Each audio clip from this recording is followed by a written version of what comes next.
알고 옆에 사람 손잡고 주님의 이름으로 사랑합니다. 그래요, 사랑합시다.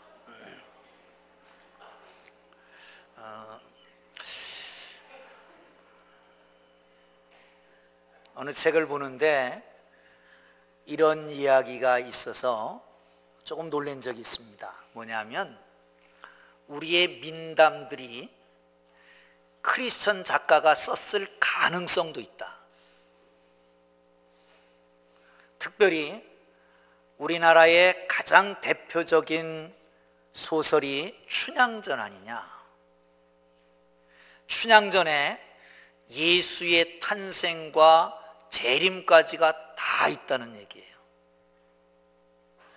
또 이종준 목사가 무슨 이단이다 그렇게는 하지 마시고요, 그렇다는 얘기입니다. 여러분 생각해 보세요. 이도령은 사또의 외아들입니다. 성춘향은 양반에 씌여 있는데 기생의 몸에서 태어납니다. 원죄를 안고 태어나는 죄인이라는 얘기입니다. 춘향과 이도령이 미월은 예수님이 초림하셨을 때의 모습이고, 갑자기 떠나면서 다시 온다라고 떠나잖아요. 예수님과 같지 않습니까? 이도령이 떠나고 난 다음에는 사또가 지배를 합니다. 마치 사탄이 이 땅을 지배하는 것과 같지 않습니까?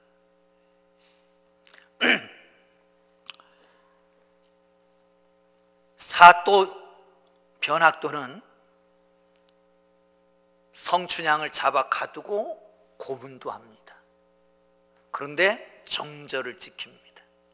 이 땅의 그리스도인의 모습이 그렇지 않습니까? 이도령이 다시 옵니다. 처음에는 남루한 옷을 입고 오고, 그리고 다음에는 암행어사 출두를 하게 됩니다. 예수님의 재림도 그렇게 재림합니다.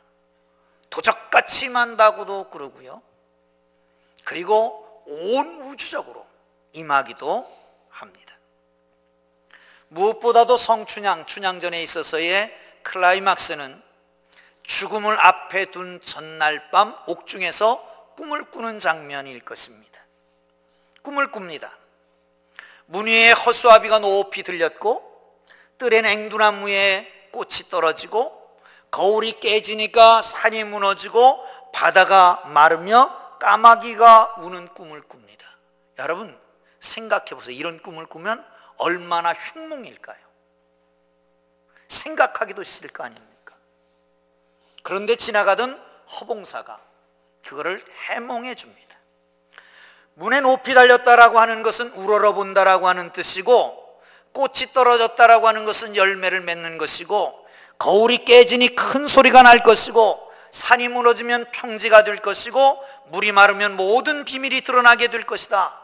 거기 기가 막힌 해석 하나가 나오는데, 까마귀가 울 때 어떻게 우느냐? 어떻게 울죠? 깍깍 우는데 그걸 이렇게 해석합니다.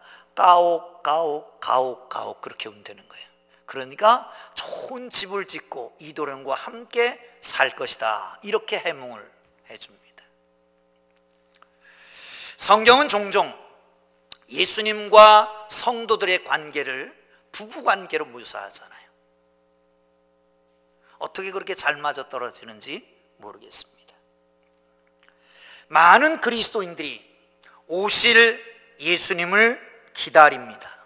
옥에 갇히기도 하고 고문을 당하기도 하고 이 땅에 어려움을 겪기도 합니다. 그런데 굴하지 않고 신앙의 정절을 지켜갑니다. 예수님을 기다리는 절기, 이게 대림절이라고 합니다. 기다릴 때자, 임할 임자, 그래서 대림절, 마디절자에서 대림절. 또한 대강절이라고도 말합니다. 내릴 강자를 써서 대강절, 영어로는 어드벤트라고 하는데, 이 어드벤트는 도착한다라고 하는 뜻입니다. 주님이 도착하는 것, 오시는 것을 기다리는 것입니다. 대개 이 대림절은 11월 27일에서 12월 3일 사이에 있습니다. 대림절 첫째 주일이요. 그리고 4주간이 지속되는데 길면 28일, 짧으면 21일간 지속됩니다. 금년에는 성탄절이 주일이기 때문에 꽉 채워서 28일을 지내게 됩니다. 그럼 이 대림절의 의미는 어디 있을까요? 대림절을 지내면서 어떤 생각을 하고 지냅니까? 첫째는 2000년 전에 이 땅에 육신으로 오신 그리스도의 탄생을 회상하는 것입니다. 두 번째는 우리의 마음과 삶의 현장에서 말씀과 영으로 새롭게 임재해 줄 것을 기다리는 것이죠. 세 번째는 아직도 그리스도를 알지 못하는 사람들에게 그리스도가 임하셔서 저를 구원하실 것을 기대하는 절기, 그것이 대림절입니다. 마지막 또 하나라고 하는 것은 여러분 잘 아는 대로 다시 오실 재림주를 기다리는 절기가 대림절인 것입니다. 사랑하는 성도 여러분, 대림절 네 번째 주일입니다. 다음 주는 성탄절이기 때문에 대림절 설교를 한번 해야 되겠다 싶어서 이 말씀을 함께 나눕니다. 오늘 본문은 예수님께서 가이사랴 빌보에서 제자들에게 묻습니다. 사람들이 나를 누구라고 하더냐? 신통한 대답이 나오지 않자 너희들은 나를 누구라고 하느냐? 너희들은 나를 누구라고 하느냐? 베드로가 대답합니다. 주는 그리스도시요 살아계신 하나님의 아들입니다. 이 신앙 고백을 듣고 이 신앙 고백 위에 내가 내 교회를 세우리라 말씀하신 그로부터 6일이 지났습니다. 그리고 높은 산에 올라가셨습니다. 형체가 변화했습니다. 거기에서 율법의 대표자인 모세와 예언자의 대표자인 엘리야를 만납니다. 황홀경에 빠졌습니다. 사랑하는 성도 여러분, 그리고 음성이 들립니다. 예수님이 누구냐라고 하는 그 실체를 보여주는 사건이었습니다. 사랑하는 성도 여러분, 오늘 여러분, 주님 오신 것을 회상하고 우리 중에 오실 것, 내 마음과 내 삶의 현장에 오실 주님을 기대하며 아직도 그리스도를 모르는 사람들을 안타까워하며 기다리고 다시 주님 오실 그때에 우리의 영광된 모습으로 변화될 것을 기다리며 이 말씀을 함께 나누면서 대림절에 갖추어져야 될 우리의 마음과 생각과 삶에 우리 모두가 준비되기를 주님의 이름으로 축원합니다. 할렐루야, 할렐루야. 어떻게 해야 될까? 1절 봅니다. 시작. 엿새 후에 예수께서 베드로와 야고보와 그 형제 요한을 데리시고 따로 높은 산에 올라가셨더라. 높은 산에 올라가셨습니다. 성경에 보면 종종 산이 나옵니다. 그 산 위에서 역사가 이루어집니다. 아말렉과의 전쟁 때는 모세가 산 위에서 손을 높이 들고 기도할 때에 이스라엘 백성들이 이겼잖아요. 갈멜산 꼭대기에서는 엘리야가 하나님 앞에 간절히 기도할 때에 불이 내렸지 않습니까? 모세가 시내산 꼭대기에 올라가서 하나님과 언약을 맺고 십계명을 받아가지고 내려옵니다. 여기 오늘 본문에 보면 예수님께서 세제자를 데리고 신앙 고백한 세제자 교회를 데리고 산 높은 산에 올라가셔서 예수님의 실체를, 영광을 보여주시게 됩니다. 사랑하는 성도 여러분, 높은 산에 올라간다라고 하는 의미는 어디 있을까요? 사람들은 좋은 일을 할 수도 있고 나쁜 일을 할 수도 있습니다. 좋은 생각을 할 수도 있고 나쁜 생각을 할 수도 있습니다. 좋은 말을 할 수도 있고 나쁜 말을 할 수도 있습니다. 좋은 것을 바라볼 수도 있고 나쁜 것을 바라볼 수도 있습니다. 그런데 이스라엘 백성들은 하나님만 바라보고 사는 하나님 중심의 민족이었습니다. 그리고 이 땅에서는 성전을 바라보는 성전 중심의 민족이었습니다. 그들을 하나님께서 축복하신 걸 믿으시기를 축원합니다. 할렐루야, 할렐루야. 솔로몬이 예루살렘 정가운데 높은 시내산 꼭대기다 성전을 지었습니다. 그러기에 어디서든지 보면, 동서남북에서 보면 성전이 보이게 되어 있습니다. 성전을 바라봅니다. 성전을 다 짓고 난 솔로몬은 이렇게 기도합니다. 열왕기상 8장 29절에 보면 주께서 전에 말씀하시기를 내 이름이 거기 있으리라 하신 곳 이 성전을 향하여 주의 눈이 주야로 보시오며 주의 종이 이곳을 향하여 비는 기도를 들으시옵소서. 할렐루야, 할렐루야. 성전을 중심으로 기도하고 성전 안에서 기도하고 성전 안에서 살았단 말이죠. 할렐루야. 여러분, 뭐니 해도 교회에 자주 들락날락하는 사람이 믿음 좋은 사람입니다. 아멘. 믿습니까? 믿습니까? 여러분, 다른 데 가지 마세요. 교회에 들어와요. 교회 만날 일이 있으면 교회 카페가 준비되어 있습니다. 아멘. 거기 아주 훌륭한 바리스타가 있습니다. 그 바리스타의 이름은 이종준이라고 하는 사람입니다. 누구든지 오시면 맛있는 커피를 대접해 드릴 겁니다. 오세요. 여러분, 기도하러 모이고 찬양하러 모이고 예배드리러 모이고 구역예배로 모이고 하나님의 교회가 정말 우리의 생활의 중심이 되기를 주의 이름으로 축원합니다. 할렐루야, 할렐루야. 사랑하는 성도 여러분, 그럴 때 복이 있는 것입니다. 여러분, 교회 들어오고 나가면서도 감동이 없는 사람이 있습니까? 여러분, 이게 어떤 증상인지 한번 알아보세요. 어떤 증상인지. 현대인의 4명 중에 한 사람이 이런 증상이 있답니다. 몸이 늘어집니다. 기운이 없어집니다. 의욕도 없습니다. 자고 나도 피로가 해소되질 않습니다. 어떤 증상일까요? 이걸 가리켜서 만성 피로 증후군이라고 그럽니다.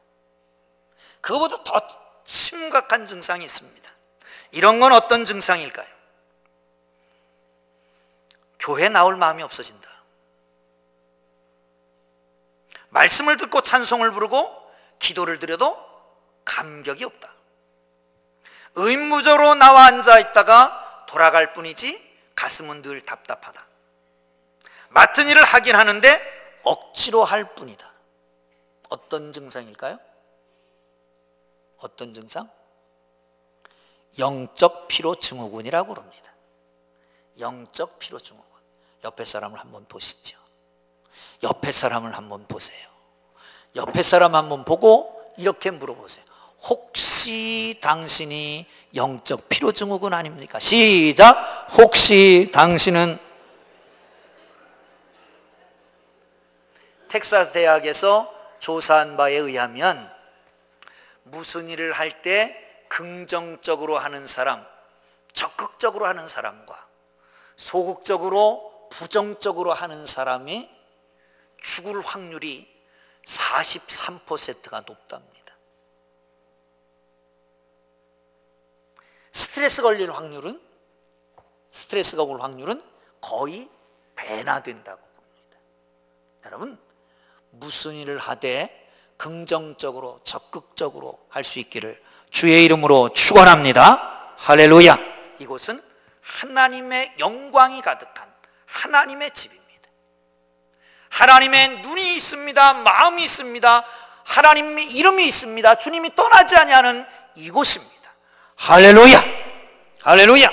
예배하는 일에 충성을 다하고 교회 중심으로 살아가는 하나님의 사람, 말씀 듣고 실천하는 것도 억지로 해서 영원 피로 증후군 걸리지 말고 기쁨으로 기도하고 찬양하고 일하고 충성하기를 주님 이름으로 축원합니다. 할렐루야. 두 번째는 4절 봅니다. 시작. 베드로가 예수께 여짜오 이르되 주여 우리가 여기 있는 것이 좋사오니 만일 주께서 원하시면 내가 여기서 초막셋을 짓되 하나는 주님을 위하여 하나는 모세를 위하여 하나는 엘리야를 위하여 하리다. 아멘.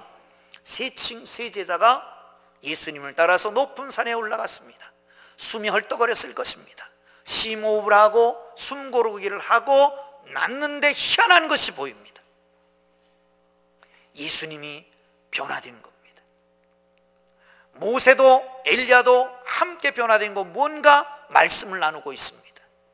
황홀경에 빠졌습니다. 그래서 말합니다. 여기다 초막셋을 짓겠습니다. 예수님을 위해서, 모세를 위해서, 엘리야를 위해서 짓겠습니다. 좋은 일이에요, 나쁜 일이에요? 그런데 예수님께 여쭙니다. 물어봅니다. 좋은 일도 나쁜 일도 묻고 하는 거예요.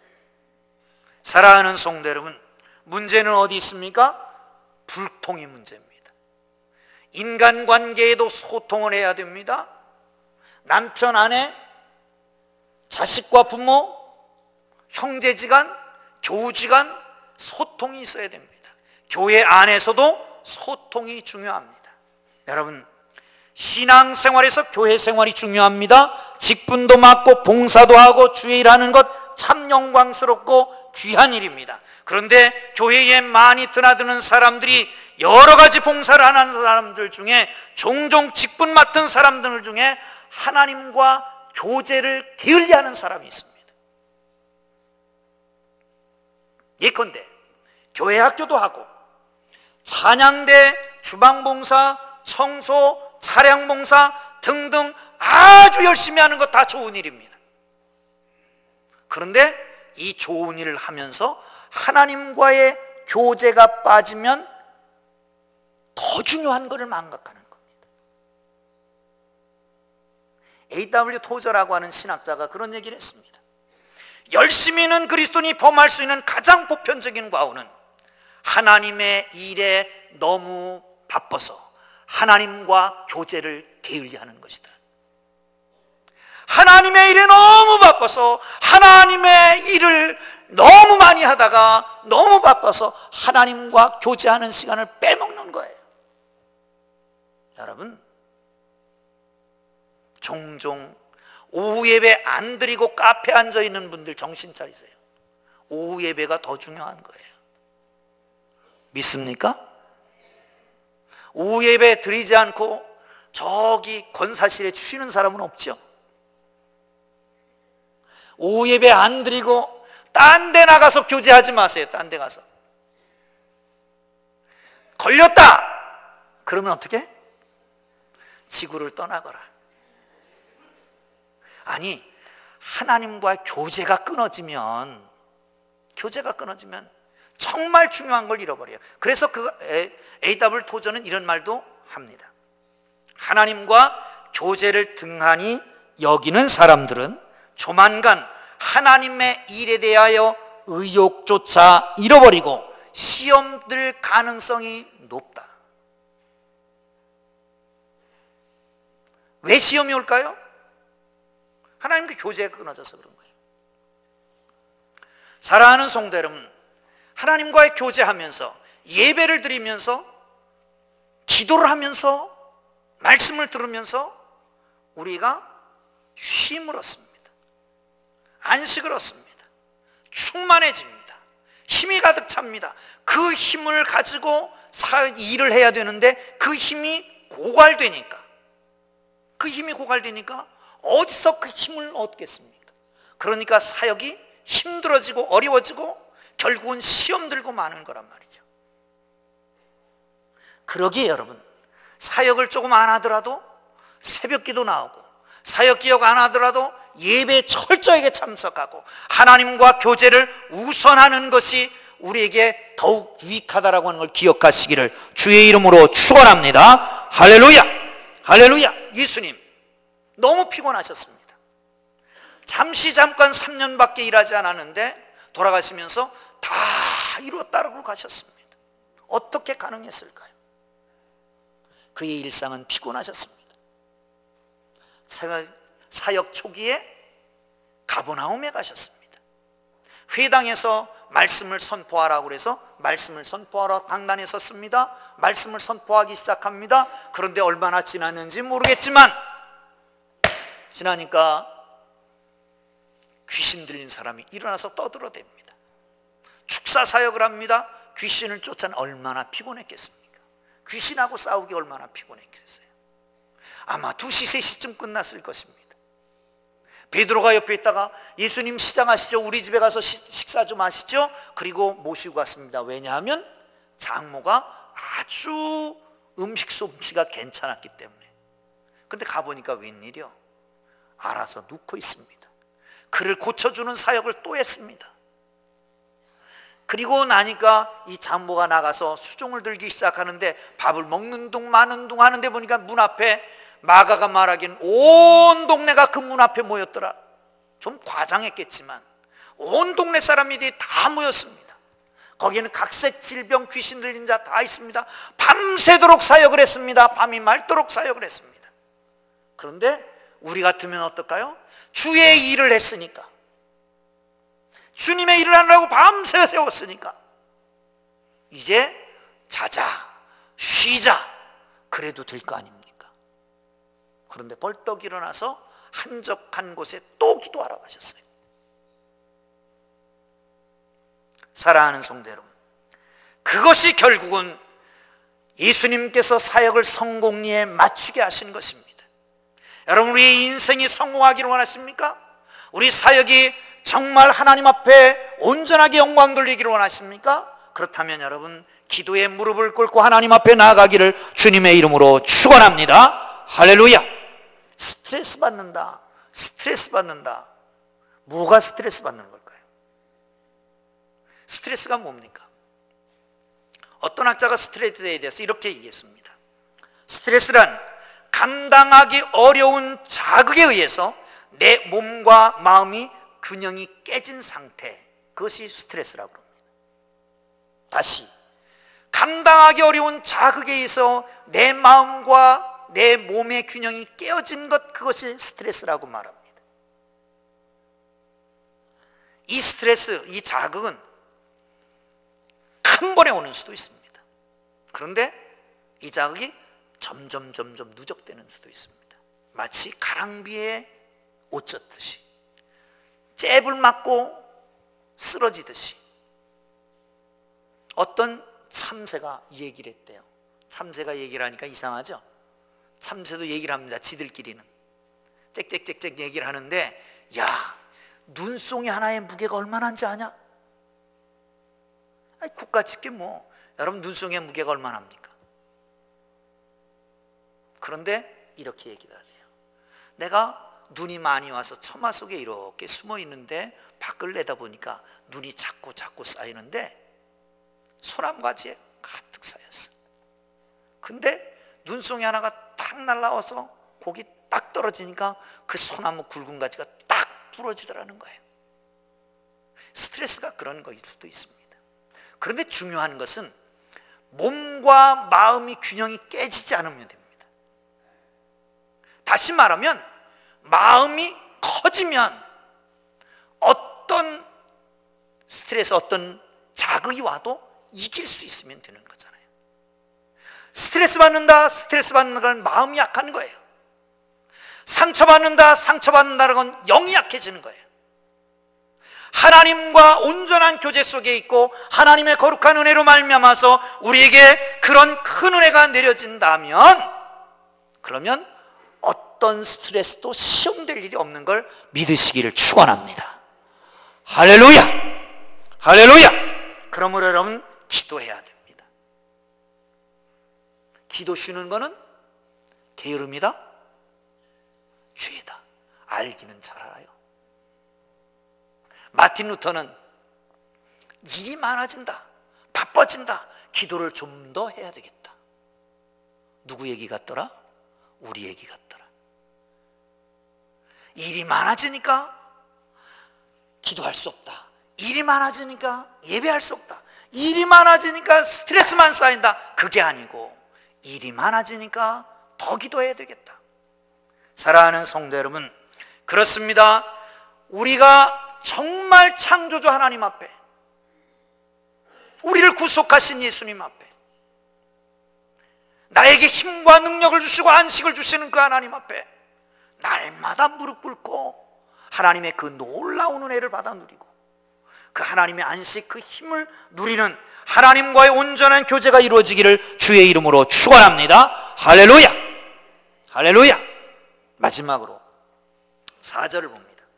시작. 베드로가 예수께 여쭈어 이르되 주여, 우리가 여기 있는 것이 좋사오니 만일 주께서 원하시면 내가 여기 초막셋을 짓되 하나는 주님을 위하여, 하나는 모세를 위하여, 하나는 엘리야를 위하여 하리이다. 아멘. 초막을 지어서 모세도 하나 드리고 엘리야도 하나 드리고 예수님도 하나 드리고 건축비 다 드리고 공사 다 하고 하나님과 예수님과 모세와 엘리야를 섬긴다는 겁니다.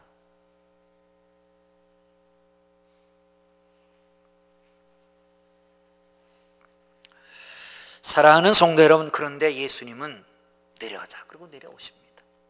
황홀경에 빠진 그들을 데리고. 왜 내려오실까요? 섬길 사람이 있었어요. 그 산 아래에서는 고통받는 제자들이 있습니다. 귀신 들린 아들을 데려왔는데 고치질 못합니다. 주위의 사람들이 둘러서서 비웃습니다. 얼마나 진땀이 나겠습니까? 그들을 섬기려고 다같이 내려오셨습니다.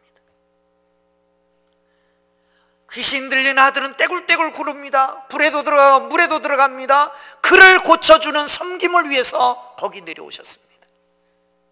그 아버지는 어떻습니까? 데려왔는데 고치진 못하고 얼마나 속이 아프겠습니까? 그 아버지를 섬기기 위해서 예수님이 내려오셨습니다. 사랑하는 성도 여러분, 제자는, 그리스도인은 섬기기 위해서 사는 겁니다. 예수님이 이 땅에 오셨습니다.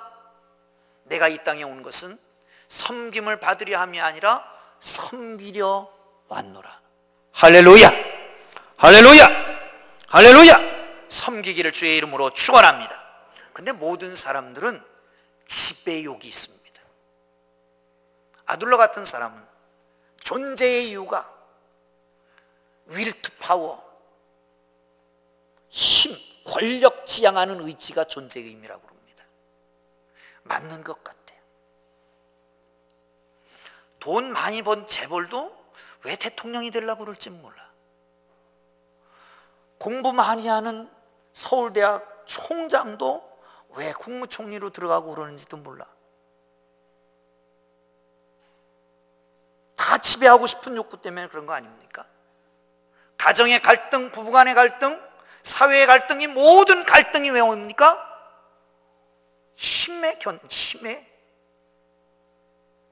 견제에서 오는 거 아니겠습니까? 우리나라는 더욱 그렇습니다. 인간에게 있는 가장 밑바닥에 있는 지배욕, 거기다가 우리나라의 유교의 역기능적 요소, 모든 것을 계급화하려고 그러는 거예요. 계급화. 여러분, 모임에 가서 소개를 받습니다. 통성명을 합니다. 아무개입니다. 저 같은 경우에는 풍동교회 이종준 목사입니다. 그럴 거 아니에요. 그런데 남자들끼리에는 기묘한 긴장이 흐릅니다. 악수를 하면서 통성명을 하는 순간 이 사람이 나보다 위일까 미칠까? 생년월일을 물어보면 딱 좋겠는데 그건 못 물어보고, 그러니까 고향이 어디요? 이렇게 물어봐요. 그러면 대전이요 그러잖아요. 그럼 제가 대전에 있다 왔잖아요. 누구 아세요? 그럼 이제 그 사람이 뭐라고 그러냐면, 아, 그 형님 그러면 그때부터 말 딱 깔아. 아, 그놈아 내 친구인데 뭐 이래가지고 딱 깔잖아요. 그죠? 이 기묘한 인간의 그 지배욕 말이죠. 그거.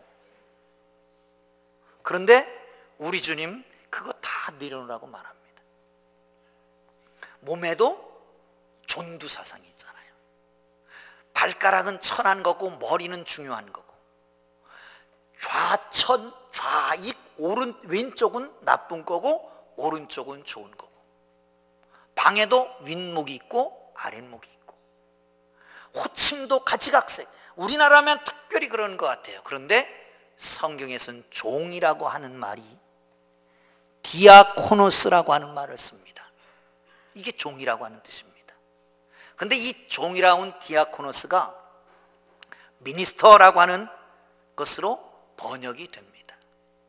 다시 말하면 종이 진정으로 섬김을 받는 자라고 하는 것입니다. 섬기는 자가 다스리는 자다라고 하는 의미가 거기에 있습니다. 이게 기독교적 사고에서만 올 수 있는 거예요. 여러분, 금년에는 얼마나 섬겨보셨습니까? 섬기다가 상처받은 사람은 없습니까?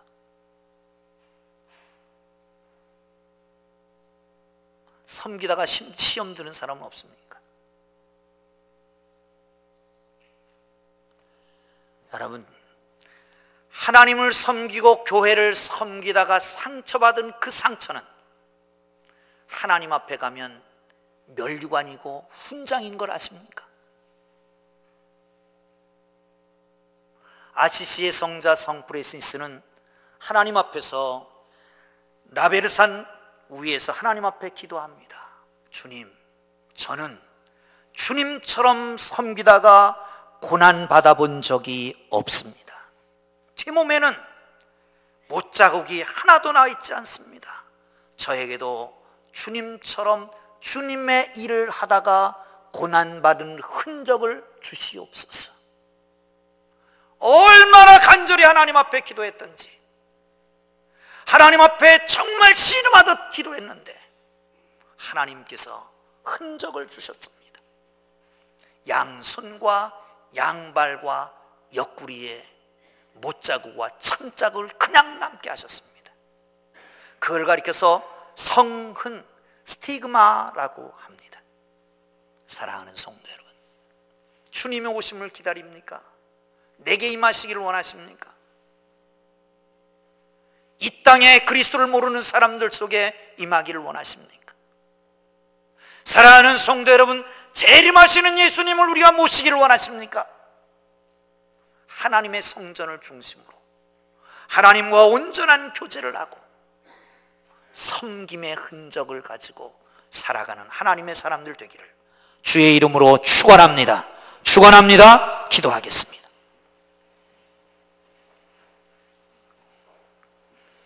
하나님 아버지,